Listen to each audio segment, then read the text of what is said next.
भाजप आणि शिवसेनेच्या या संयुक्त पत्रकार परिषदेला माझ्यासोबत उपस्थित आहेत शिवसेनेचे नेते, आमचे सहकारी आमदार बालाजीराव कल्याणकर, भाजपचे माझे सहकारी खासदार कोचेजी, उत्तरचे अध्यक्ष ॲडव्होकेट किशोर देशमुख, प्रवीण सावळे, चैतन्यबाबू देशमुख, महेश कनदंडे, आमचे गटनेते, त्याचबरोबर गंगाधररावजी पटुरे,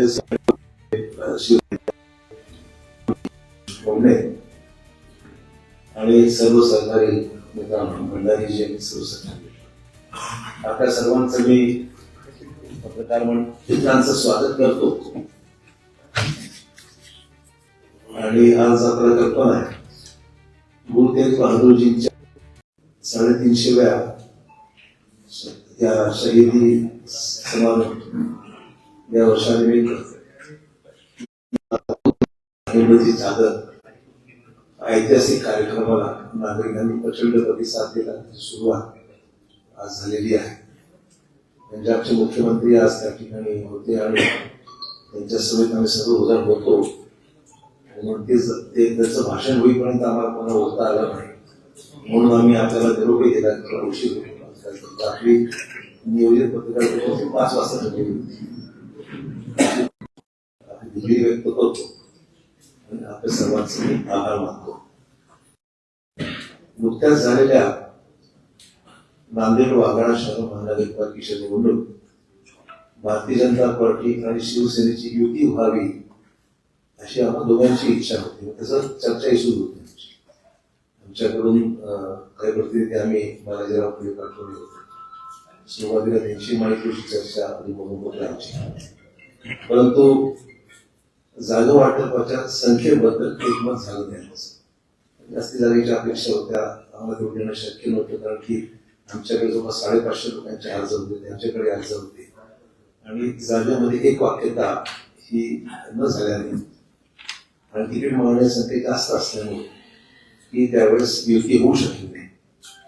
आता मात्र निवडणूक संपलेली आहे, निकाल आपल्या सर्वांच्या समोर आहेत. यामुळे शहराच्या विकासासाठी भाजप आणि शिवसेनेने महायुती काम करावे या हेतूने आम्ही एकत्र आलेलो आहोत. माजी सन्माननीय राज्याचे उपमुख्यमंत्री एकनाथराव शिंदे यांचे माझं बोलणं झालं. त्यांनी मला सांगितलं की बालाजीरावला सोबत घ्या आणि आमची काहीच पहिल्यापासून इच्छा होती, पण काही कारणाने जुळू शकलं नाही. पण उपमुख्यमंत्री स्वतः मला फोन केला, जमून सगळं घ्या, आपण ठीक आहे, काय हरकत नाही. त्यामुळे आम्ही ह्या शहराच्या विकासाच्या दृष्टीने आमचं स्पष्ट बहुमत असताना सुद्धा आम्ही निर्णय घेतला की ही महायुती अधिक मजबूत व्हावी, शहराच्या एकंदरीत कामामध्ये अधिक स्थैर्य मिळावं, या नवीन महानगरपालिकेच्या सर्व प्रतिनिधींना चांगलं काम व्हावं, या दृष्टीने आम्ही एकत्र आलेलो आहोत. तर शिवसेनेचे 4 नगरसेवकांनी भाजपला बिनाअट पाठिंबा दिलेला आहे. त्यांनी कुठली अट आम्हाला घातलेली नाही, आमची चर्चा आहे, काही प्रॉब्लेम नाही. आणि वर्किंगने सुद्धा आगामी काळामध्ये आम्ही सर्व एकत्र काम करू. आता आमची संख्याबळ जे आहे ते 49 झालेलं आहे. म्हणजे 45 अधिक शिवसेनेचे 4 असे मिळून 49 आमचं संख्याबळ झालं आहे. त्यामुळे शहराचे निर्णय घ्यायला गंभीरपणे आणि जनगतीने शहराचे निर्णय, जी आमची जनरल बॉडी होईल, जी आमच्या बैठका होती, त्यामध्ये शहराचा सुद्धा सर्वांनी विकासाकरता निश्चितच याचा चांगला उपयोग त्या बहुमताचा निश्चितच चांगला होणार आहे. त्यामुळे 49 अशी जी आमची संख्या झालेली आहे ती लक्षात घेत आहे. आम्ही महसूल आयुक्त यांच्याकडे प्रस्ताव दिला आमच्या महायुतीचा, आणि त्याच्यामध्ये आमची नोंदणी जी आम्ही केली आहे आयुक्तांकडे, की भाजप शिवसेना महायुती नांदेड वाघाळा शहर महानगरपालिका नांदेड या नावाने आम्ही आमचं रजिस्ट्रेशन जे युतीचं आहे विभागीय आयुक्ताकडे केली. ती काही रितसर कायदेशीर प्रक्रिया आहे.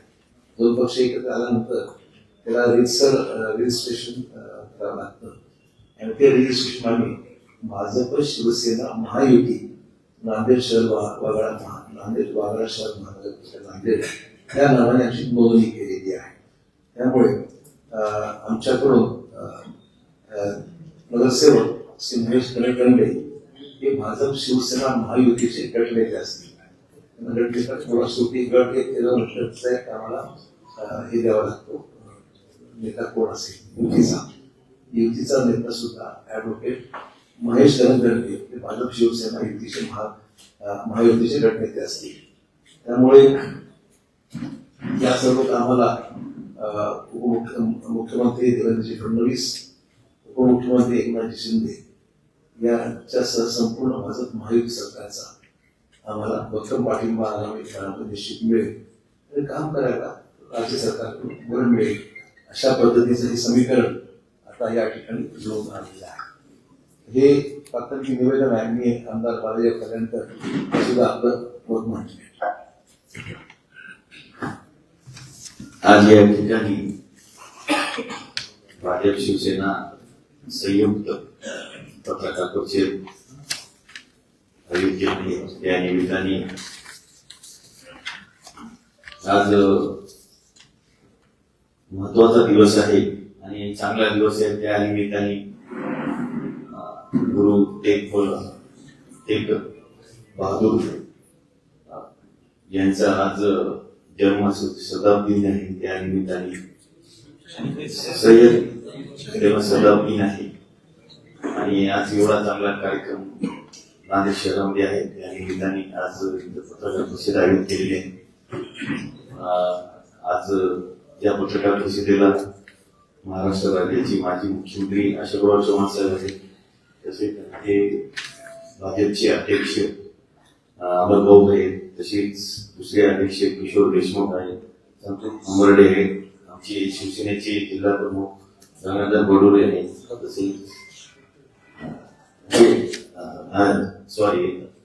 आपले लाडके खासदार राज्यसभेचे गोपचडे साहेब आहेत, तसेच आमचे गटनेता शिवसेनेचे संदीप गाडीवाले आहेत, आमचे चैतन्य बापू किशोर स्वामी साहेब आहेत, आम्ही महेश कणकंडे साहेब आहेत, तसेच फडणवीस आले आहेत, बाळू कोंबडी नगरसेवक आहेत, भंडारी साहेब, सर्व आज या पत्रकार परिषदेला उपस्थित सर्व पदाधिकारी, शिवसेना भाजप शिवसेनेचे सर्व पदाधिकारी आहेत, सर्व पत्रकार बंधू यांना देवास करतो. आणि आज सांगू इच्छितो की मागच्या महापालिका बागाळा शहर महापालिकेच्या स्थानिक इलेक्शन झाले, त्याच्यामध्ये आमची भाजप शिवसेनेची युती नव्हती.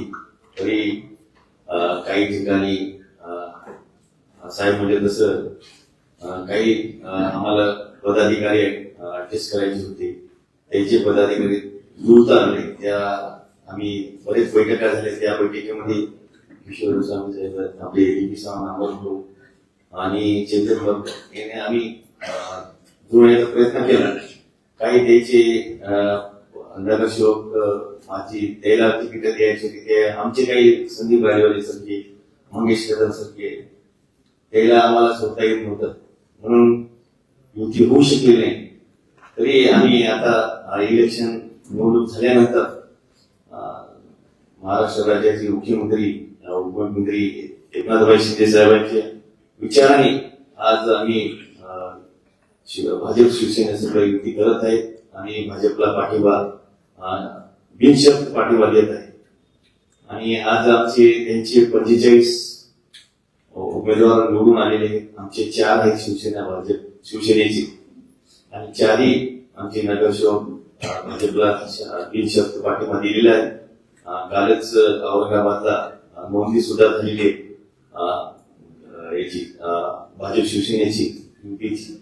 त्याच्यामुळे 100% आम्ही त्यांच्यासोबत आहे. कारण सगळ्या जनतेच म्हणणं असं होतं की भाजप शिवसेना एकत्र आली पाहिजे इलेक्शनच्या पिरियडला.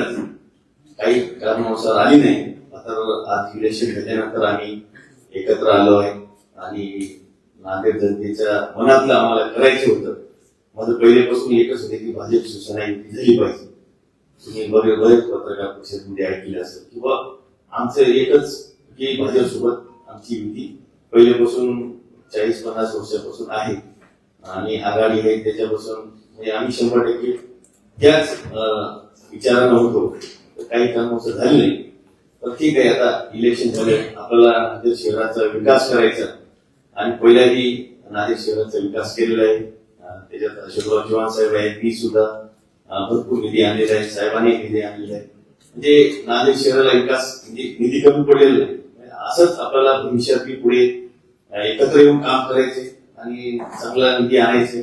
महाराष्ट्र राज्याचे मुख्यमंत्री फडणवीस साहेब आहेत, उपमुख्यमंत्री एकनाथ शिंदे साहेब आहेत, नगर विकास मंत्री असल्यामुळे आपल्याला चांगलं मुख्यमंत्री साहेब असल्यामुळे फडणवीस साहेब चांगलं पाठबळ मिळालं नांदेडला विकास करण्यासाठी. 100% की नांदेडचा विकास राहिलेला अर्धवट राहिलेला ते पूर्ण होतील. काही अर्धवट रस्ते आहेत, काही प्रोजेक्ट आहेत, ते येणाऱ्या काळामध्ये चांगले जर एकत्र काम केलं तर चांगलं ते विकासाला गती भेटेल आणि चांगलं नांदेड शहराला चांगलं गती भेटेल, विकास होईल. असं या हेतूने नांदेडच्या जनतेच्या मनातला आपण एकनाथ शिंदे साहेबांच्या विचार आणि मार्गदर्शनाने आम्ही सुद्धा आम्ही दोघंही शिंदे साहेबांनी सांगितले की बुवा तुम्ही युतीमध्ये काम करा, तर नांदेडात तुम्हाला काम करायचं असेल चांगलं तर युतीमध्ये राहणं आवश्यक आहे.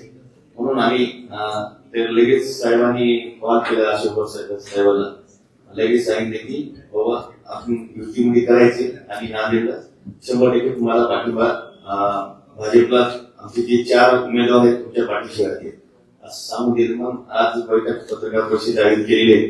येणाऱ्या काळामध्ये आम्ही खंड्याला खंड राहून अशोक साहेबांसोबत काम करू आणि नांदेडचा 100% तन मनाने आम्ही विकास करू, न काही हे करता.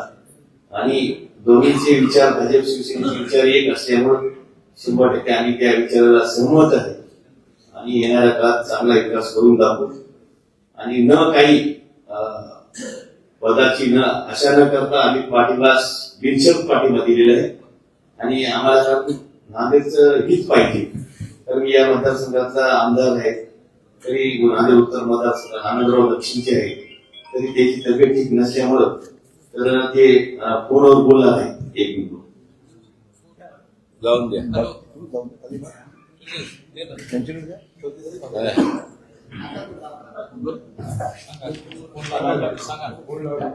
हॅलो हॅलो, स्पीकर चालू आहे, आनंदराव बोला. पत्रकार चालू आहे, हा बोला.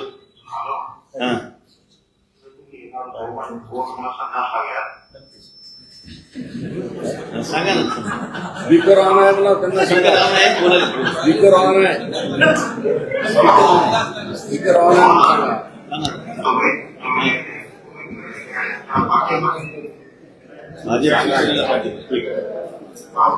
नाही, आपण शिंदे साहेब कशी गेलो, शिंदे साहेब म्हणले स्पीकर ऑन आहे पण सांगा. पहिले स्पीकर बंद करून बोला. अमर भाऊ स्पीकर बंद करून बोला. स्पीकर बंद करून बोला. अमरजी स्पीकर बंद करून बोला.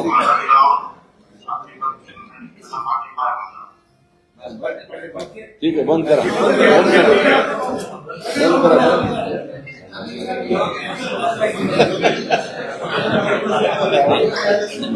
त्याला कळालं नाही, आधी सांगायला पाहिजे. खरं बोलले तर काय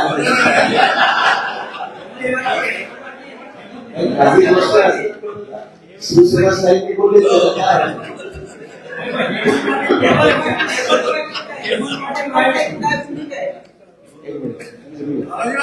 असं आहे, एक मिनिट.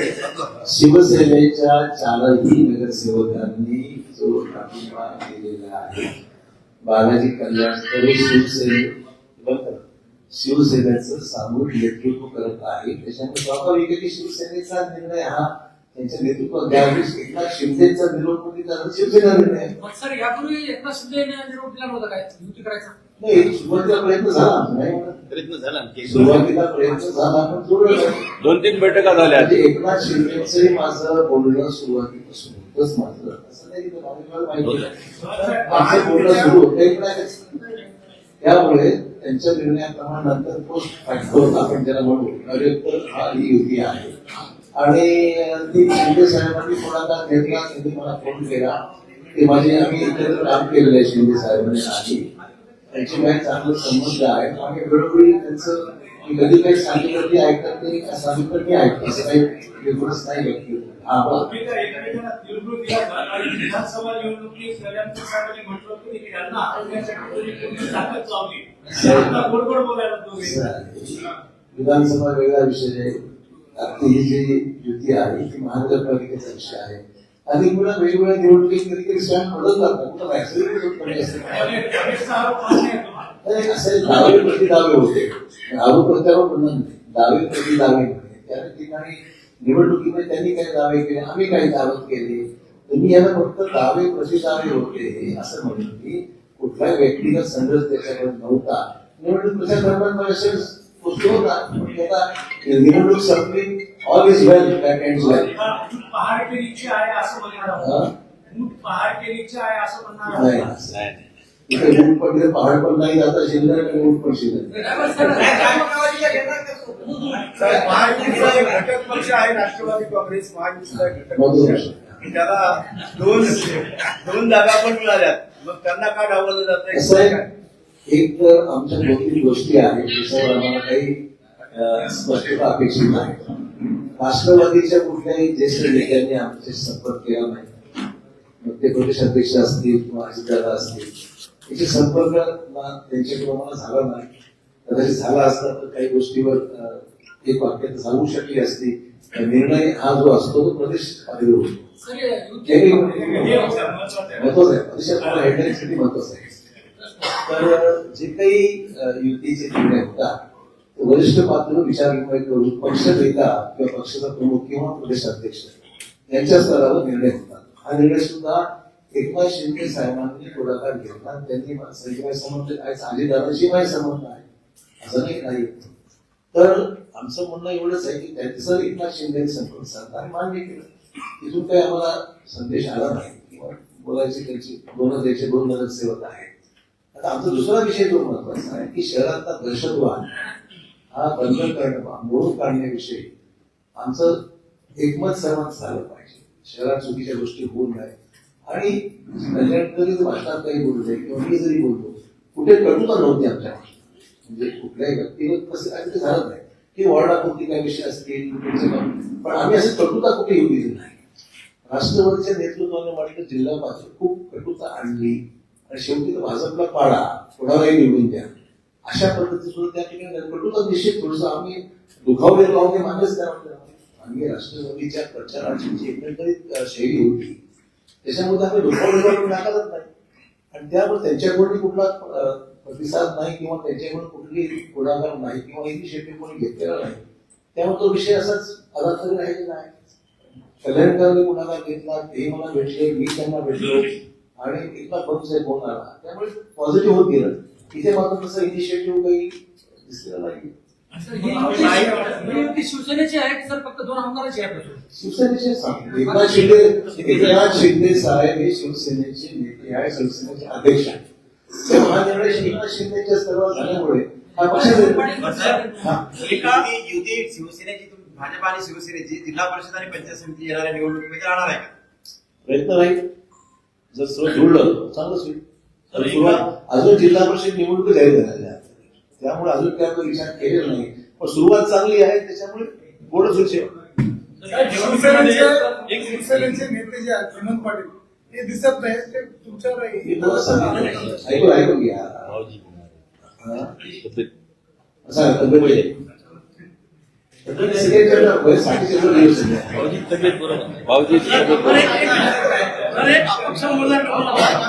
निवडणुकीमध्ये मला एकनाथ शिंदे आणि श्रीकांत शिंदेचा पाठिंबा आहे म्हणून सांगितलं आणि शिवसेनेचे 2 आमदार उघडपणे त्यांच्या प्रचारात सहभागी झाले होते. माझ्यापेक्षा कल्याणकर जास्त शिंदे साहेबांनी त्यांच्या संदर्भात काही सांगितलं का आपल्याला?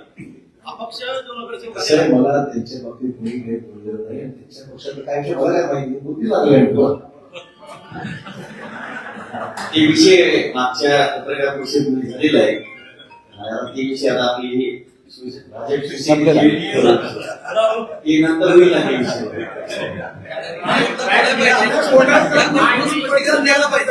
कोंढारकर आमदारांनी खुलून प्रचार केला होता, हेमंत पाटलांनी खुलून प्रचार केला होता. कोंढारकर नाही. कदम आणि कोंढारकर पण होते, पण नाव नाही त्यांचे. सोबतच होते ना. आरती शिंदेलाच आमच्याकडे काय असं म्हणते, 2 आमदार आहेत, आपण ओळखले तर बरं समजेल. नाही आता शिंदे साहेबांनी सांगितलंय हो, वेदांत साहेब. होती ना महापालिकेला हो, वेदांत साहेब. आम्ही थोडंच बोलतो आम्ही हातवाला होतो का?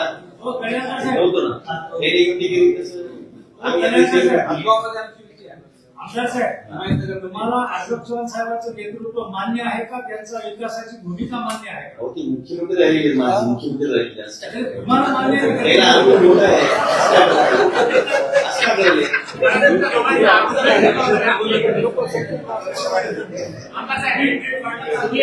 निवडणुकीच्या प्रचारात आणि मोठ्या पत्रकार परिषदेमध्ये त्यावेळी तुम्हाला चव्हाण साहेबांच्या विषयी प्रश्न विचारले, त्यावेळेस तुम्ही खूप करून आपण उत्तर दिलं.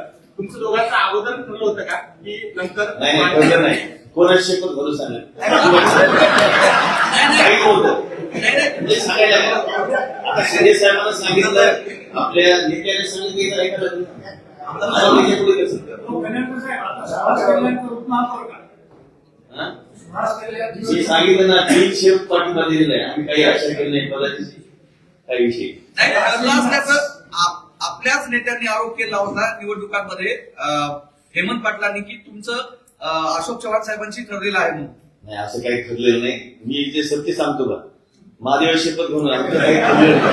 त्याच्यापेक्षा वेगळे माझं महादेव आता कोणी काही म्हणत त्याला काय त्याला काही विषय नाही. मी खरं सांगतो सत्य. जास्त मागे आलो नाही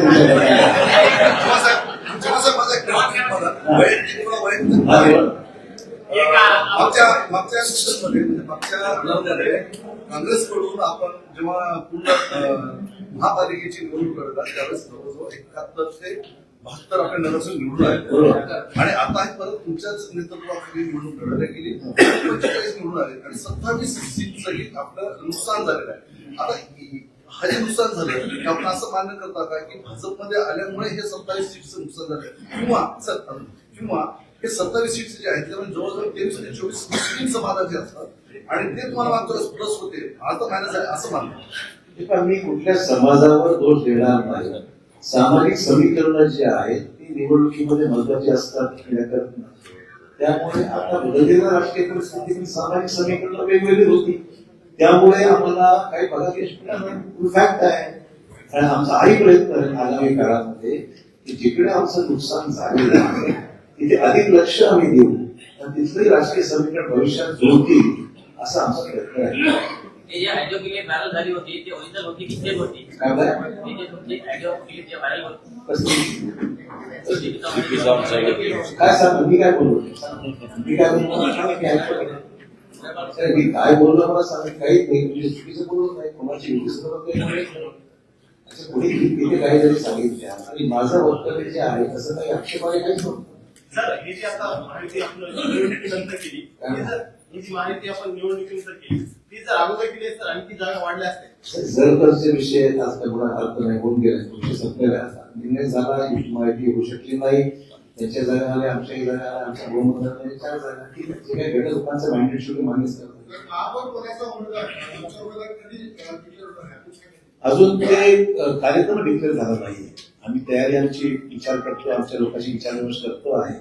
आजच्या तारीख डिक्लेअर न झाल्यामुळे आणि हे मध्ये 2 दिवस कार्यक्रमही आलेले आहे मुख्यमंत्री जे आहेत बाकीचे इतर जे माध्यम आहेत पार्लमेंट आता आमचं 28 तारखेपासून लोकसभा राज्यसभेचं अधिवेशन सुरू होत आहे. या सगळं मतदान करायला व्यस्त जाणार आहे आणि मग आम्ही तारीख जर कळाली आम्हाला 1 दिवसामध्ये तर त्या हिशोबाने आमचं ऍक्टिव्हिटी आहे. अजूनही आम्ही याच्यामध्ये काही विचारविमर्श केलेला नागपूर महापौर पदासाठी जी फिल्डिंग लावली जाते अशा प्रकारची चर्चा जोरात सुरू आहे. असं काही नाही कोणाची फिटिंग काही नाही.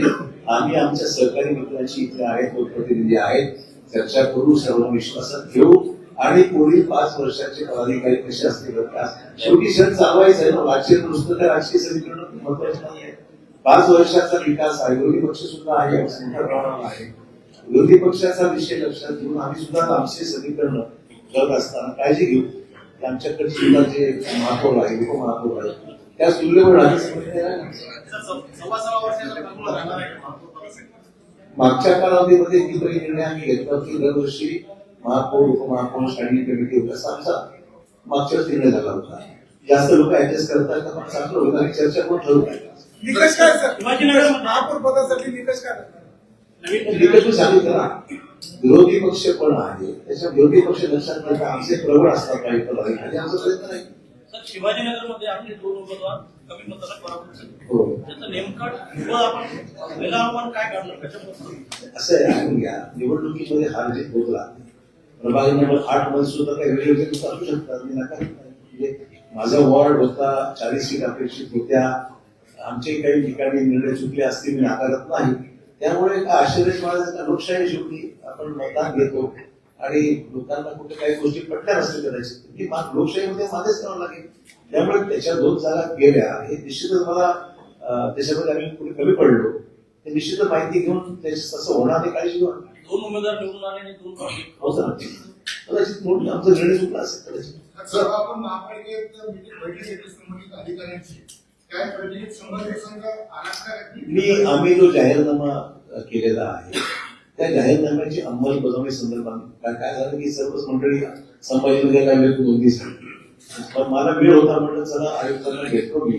आमचा जो जाहीरनामा आहे त्या जाहीरनाम्याची अंमलबजावणी कशी करायची काय करायची प्रस्ताव हा आम्ही त्यांना सांगितलं तुम्ही तयार करा. आमची इच्छा एवढी की मुख्यमंत्री उद्या एक आज आले असते तर चर्चा झाली असते पण त्याला दावस आज येतील आणि ते आज उद्या तर बहुतेक गृहमंत्र्यांच्या अगोदरच येतील. पण तेवढा वेळ मिळेल असं वाटत नाही मला. आम्ही प्रयत्न असं केला होता की मुख्यमंत्र्यांना भेटायचं आणि निवडून द्यायचं किंवा काय काय करायची गरज आहे. तर मुख्यमंत्र्यांच्या मध्ये तुम्हाला बोलणं झालं त्याला सांगितलं पण साहेब नांदेडमध्ये प्रचार आले होते. मी त्यांना सांगितलं म्हटलं आमचा जाहीरनामा आहे फार विस्तृत आहे आणि त्या जाहीरनाम्याची अंमलबजावणी डे 1 पासून आम्हाला सुरू करायचं आहे. आमच्या विविध उमेदवारांचे फीडबॅक आम्हाला यायचं आहे. प्रत्येक वॉर्डाला मागण्या भरपूर आहे. मागेचं काम झालं नाही रस्त्याचे प्रॉब्लेम आहे इलेक्ट्रिकल वायर्स काही ठिकाणी जवळपास आलेले आहेत. खूप असे लहानचा विषय आहे म्हणजे शहराचे मोठे विषय पण आम्ही घेतले आहेत. वॉर्डा ते वेगळे सुद्धा आमच्याकडे प्रस्ताव आलेले आहेत. एकत्रितपणे लक्षात घालून मुख्यमंत्र्यांचं समोर मोठं निवेदन आम्हाला सादर करायचं की मला एक बैठक मुख्यमंत्र्यांनी घ्यावी मंत्रालय स्तरावर आणि त्याच्यामुळे अधिकाऱ्यांना म्हणून ते इन्स्ट्रक्शन द्याव्यात मग ते विषय मागे लागतील असा आमचा प्रयत्न आहे. शिवसेनेचा कितपत फायदा होईल सर आपल्यासोबत आहे की मताचे विभाजन होण्यापेक्षा एकमत झालं तर काम प्रगती मिळते. सर्व एकत्रच आहे इथे एकत्रच आहेत असा कुठलाही भेदभाव अजिबात नाही आणि सर्वच भाजपाचे आहे. सर मागच्या 3 कार्यकाळ वर्षामध्ये महापालिकेत प्रशासक राज होतं आणि या प्रशासक राजनं आता निवडणुका लागल्यानंतरच्या पूर्वीपासून थोडं फास्ट कामं करून सगळे कामं उरकून द्यायचा प्रयत्न केला आणि त्याच्यामध्ये अनेक भ्रष्टाचार झालेला आहे. हे उघड आमच्या वृत्तपत्रातून आम्ही लिहिलेलं आहे. कारण बचत नव्हती पुण्या नगरसेवका तिथं नसल्यामुळे प्रशासकांना कधी कधी आपण त्याचा वचक ठेवण्याचा प्रयत्न केला परंतु त्यांनी नाही केलं. आता हा सगळा मागचा जो लेखाजोखा आहे याच्यावर आपण लक्ष राहणार. असं आहे की मागे काय घडलं कोणाच माहिती तर कोणी घ्यावीच लागेल. आम्ही काय समर्थन अजिबात करणार नाही. ज्या गोष्टी चुकीच्या झाल्या असतील त्याचं आम्ही समर्थन करणार नाही मागून आम्ही घडणार नाही हे स्पष्ट काय कारणच नाही. म्हणजे आमच्या बॉडीची ग्रोथ संपल्यानंतर प्रशासक होत असते. त्यामुळे काही चुकीच्या गोष्टी असतील आणि त्याच्यामुळे काही नुकसान झालं असेल निश्चितच त्याच्यामध्ये लक्ष आम्ही घालू. हा पहिला विषय साहेब महापालिकेवर 6.5 कोटीचं कर्ज आज गेलेलं आहे. काय करणार ते कर्ज फेडायचं कसं? असं आहे कर्ज आहे म्हणून कर्ज फेडावं लागेल ना. आता महानगरपालिकेचं उत्पन्नाचा स्रोत वाढवावं लागेल ना. याच्यात उत्तर एकच आहे महापालिकेचं उत्पन्न रेव्हेन्यू डेफिसिट जो आहे तो आपल्याला दूर करायचा असेल तर महानगरपालिकेचं उत्पन्न वाढवावं लागेल. शासनाची मदत घ्यावी लागेल आणि उत्पन्नातून कर्ज फेडता लागेल.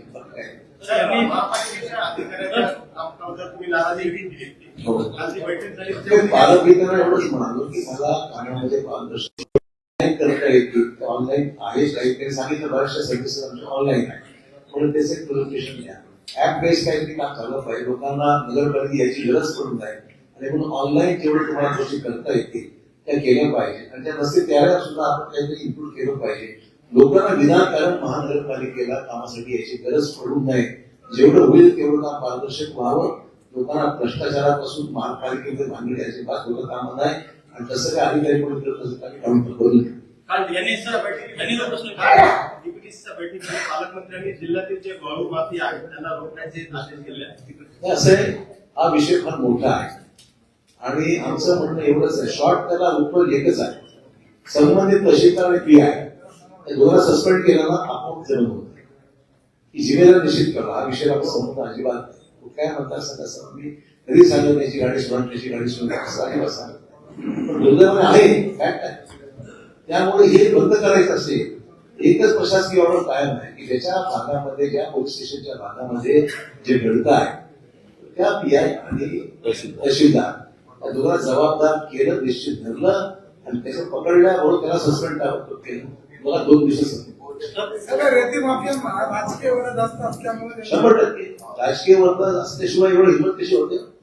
मुखेड तालुक्यामध्ये मागच्या 2 दिवसापूर्वी मुखेड तालुक्यामध्ये मागच्या 2 दिवसापूर्वी मोठा उच्चार त्या ठिकाणी गुन्हा मांडलेले त्याच्यावरून पुन्हा उच्चार मांडला वाळू माफिया मुदखेड तालुक्यात तुमचं लक्ष मुदखेडवर आहे माहिती आहे तर तिकडे बाजूला बघा काय चाललंय ते समाधान करत नाही. मुदखेडमध्ये समाधान करत नाही. तुम्ही बोलताना सांगितलं बाकी तालुक्यात काय काय घडतंय ते बोलत नाही. माझा निर्णय हा सर्वांसाठी लागला, मुदखेडसाठीच नाही. प्रशासक काळाचा विषय होता. मागच्या 3 वर्षात देखील निर्णय झाले प्रशासक काळात येणाऱ्या बॉडी समोर कोणत्या आढावा वगैरे घेण्यासाठी आपण सांगणार. असं आहे की ह्याच्यासाठी स्वतंत्ररित्या काहीतरी विचार मला द्या ना माहिती. मला काही सगळं पाठ नाही कुठे काय झालं काय झालं मला माहिती बरीचशी असेल काय काय चाललंय द्या माझ्याकडे माहिती. ज्याला काही सांगायचं नाही माहिती त्यावेळी मी माहिती लक्ष घालतो. असं मला एनब्लॉक सांगता येणार नाही किंवा कुठे काय झालं कारण मी काही महानगरपालिकेच्या कुठल्या निर्णयामध्ये माझं डायरेक्ट इन्व्हॉल्व असो की इनडायरेक्ट कुठे इन्व्हॉल्व तेवढे कोपरीत मी महापौर स्टँडिंग कमिटी चेअरमन आणि आयुक्त मोठी दिली आमचं आयडेंटिटी आपण काम झालं पाहिजे. ड्रेनेजच्या कामाचा विधानसभेत उल्लेख झालाय. वॉलंटियरविषयी उचललाय. ड्रेनेजच्या कामामध्ये आता व्हॉलंटियरना इतकी एवढी बारीक माहिती माहिती सगळं कोणकडे काय चाललं काय स्थापित झालं पाहिजे. त्यामुळे मला काय कोणा व्यक्तीला बोलायचं नाही परंतु जर वास्तव असेल लक्ष घालून त्याच्यामध्ये मी नाही म्हणत नाही पण एवढी बांधण्याची माहिती माझ्याकडे नाही. नवीन कोंडा जे खोबरागड नंतर म्हणजे घटना झाली त्यावर आयुक्तशी काही बोलणं झालं. परवा जे भिंत तुम्हाला सांगितलं म्हणून तुम्ही चौकशी करा, जिम्मेदारी निश्चित करा, बोलून त्याला 2 दिवसात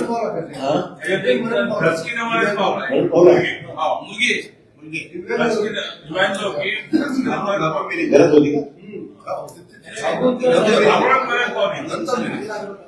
असं आहे की ती घटना दुर्दैवी आहे, दुःखद आहे आणि हे काम ज्या पद्धतीने चालू आहे त्या ठिकाणी अंडरग्राऊंड करतो आपण त्या तिथे पार्किंग बोला असं पार्किंग सुरू होते लक्षात नाही. पण ती काळजी जी घ्यायला पाहिजे ती घेतली दिसत नाही. किंवा एक सुरक्षित अंतर ठेवून खोदकाम करणं आवश्यक आहे. ते कदाचित जाऊन पाहिलं त्या ठिकाणी मी पाहिलं तुम्ही पाहिलं कामही पाहिलं मलाही पाहिलं जे मला माहिती आहे. त्यामुळे नंतर कोणीच गेलं नाही तिकडे. आयुक्तांनी अजून चौकशी चालू केली मी त्याला सांगितलं त्याच दिवशी ज्यावेळी तुम्ही गेलो होते मी त्याला फोनवरही बोललो गंभीर आहे बघा आणि तुम्ही काय करतो जीवन निश्चित करा त्याला काय सध्या दिव्यांग मुलगी मदत फसलेली त्या दिवशी आपण येऊन गेला त्यावेळेस मला यातली काही माहित नाहीये. ज्यावेळेस मी पोहोचलो त्यावेळेस असं काही कोणी होते सर त्या दिवशी लक्ष कोणी दिलं नाही तिला त्याला कोणी सांगितलं नाही की असं काय घटना त्या खोबरागडे नगरच्या वासियांचा रस्ता द्यावा रस्ता द्यावा अशी मागणी याबद्दल मुळात रस्ता असेल तिथे त्या जुना रस्ता तिथे होता किंवा असेल तर त्या मार्ग रस्ता नसेल त्या ठिकाणी तर मग काय शक्य ते बघावं. महापालिकेत लोक असतात तिथं त्यांचे कर्मचारी काय चालतं इंजिनियर लोकांचं जिम्मेदारी असो किंवा नसतो शहरात घटना घडली महानगर क्षेत्रात घडली